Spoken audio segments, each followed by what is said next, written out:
Bakunzi bacu aho muri hirya no hino ku isi turabasuhuje tubifuriza kugira amahoro y'Imana. Uyu munsi turagaruka ku nkuru yateye abantu benshi ubwoba, hakavugwa byinshi ku mazi yazamutse akagera mu bicu mu kiyaga cya Ruhondo giherereye mu karere ka Burera, intara y'Amajyaruguru mu gihugu cy'u Rwanda. Turarebera hamwe imyemerere y'abatuye muri kariya gace mu kwirukana icyo cyago nk'uko bamwe babyita, icyo abahanga babivugaho ndetse n'icyo Bibiliya idusaba mu bihe hadutse ibintu nk'ibyo. Ikaze mu kiganiro.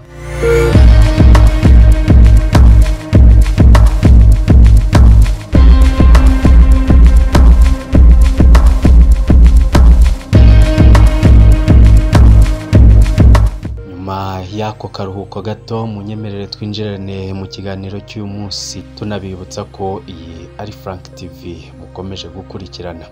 Nk'uko twari twabibabwiye dutangira mu ntangiriro y'iki kiganiro, turagaruka ku cyo abahanga bita isata yagaragaye mu kiyaga cya Ruhondo mu minsi ishize, bigatera abantu benshi ubwoba bavuga ko isi ibarangiriyeho. Nyuma yo gukwirakwiza amashusho yumvikanamo urusaku rw'abantu n'ibintu byavuzwaga n'abari aho ibyo byabereye nk'ingoma, ibisafuriya, ibijerekani n'ibindi, ikigo cy'igihugu gishinzwe iteganyagihe mu Rwanda Meteo Rwanda cyashyize ubutumwa kuri Twitter kivuga ko ibyabaye ari ibintu bisanzwe. Ubutumwa bwagiraga buti iyi ni isata yo mu mazi kandi irasanzwe, ni ikinyabihe weather phenomenon mu rurimi rw'icyongereza gituruka ku muyaga uhuha uhagaze ugahuza igicu kiremereye n'amazi y'ikiyaga bitewe n'ikinyuranyo kinini hagati y'ubushyuhe bwo mu kiyaga n'ubwo hejuru yacyo aho ibicu biri. Ni ubutumwa bwafashije abaturage gutuza no kwiruhutsa nyuma yo kumva ko ari ibintu bisanzwe, cyane ko hari abaturage bo muri kariya gace bavuga ko byaherukaga kubaho ahagana mu myaka y'1990. Abaturage bo bemeza ko iyo bibaye baba bagomba kubyirukana bakoresheje urusaku rwifashisha ibikoresho bisanzwe nko kuvuza induru, gukubita amajerekani, ingoma, amasafuriya n'ibindi byose bishobora gutera urusaku, ndetse bakavuga ko bibafasha gutsinda icyo cyago kiba cyabateye, nubwo batabasha kubisobanura nk'uko abo bahanga bo muri Meteo Rwanda babisobanuye. Ariko se mu bihe nk'ibi abizera Imana ni irihe somo bakwiye gukura ku bintu nk'ibi? Mu gusubiza iki kibazo turifashisha ibyanditswe byera dusanga muri Matayo 21 guhera ku murongo wa 25. Turifashisha Bibiliya ntagatifu igira iti hazaba ibimenyetso ku zuba no ku kwezi no ku nyenyeri, naho ku isi amahanga azakuka umutima ashoberwe kubera urusaku rw'inyanja no guhorera kwayo.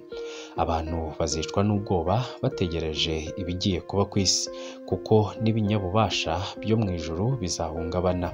Ubwo nibwo bazabona umwana w'umuntu aje mu gicu afite ububasha n'ikuzo ryinshi. Nuko ibyo nibitangira kuba muzahagarare mukomere, kuko gutabarwa kwanyu kuzaba kwegereje. Iyo ukomeje gusoma urumva neza icyo Yesu yasabye abantu bose igihe bazaba batangiye kubona ibyo yababwiye byose, nk'uko Matayo igice cya 21 guhera ku murongo wa 34 havuga. Haragira hati nuko rero muririnde, ntimureke imitima yanyu iremererwa n'ivutu n'ubusinzi no guhihibikanwa n'iby'isi, ejo uwo munsi utabagwa gitumo nk'umutego, kuko uzatungura abaturage bose bo ku isi uko yakabaye. Nuko rero murabe maso, muhore musenga kugira ngo muzabashe kurokoka ibyo byose byenda kuba no guhagarara imbere y'Umwana w'umuntu. Nta gushidikanya uwumva kandi akabona aho ibihe bigeze n'ibimenyetso byabyo ntakeneye kuvuza induru kugira ngo bishire cyangwa bihinduke, ahubwo akeneye kumva icyo ijambo ry'Imana rivuga.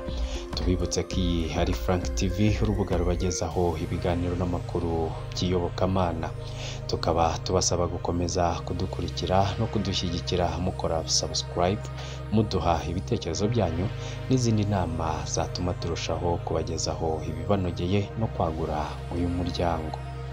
Nk'uko twabisomye muri Bibiliya ntagatifu, turagusaba gukomeza kwirinda no kurinda umutima wawe kugira ngo utaremererwa n'ivutu n'ubusinzi ndetse n'iby'isi, ku buryo utabasha kwita ku bwami bw'Imana.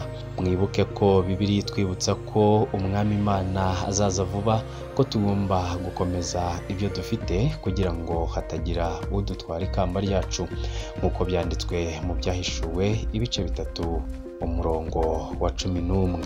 Ni no kuri icyo cyanditswe dusoreje ikiganiro cyacu cy'uyu munsi. Tubashimiye ko mukomeje kubana natwe, tunabararikira ibiganiro byacu by'ubutaha. Mugira amahoro, turabashimiye.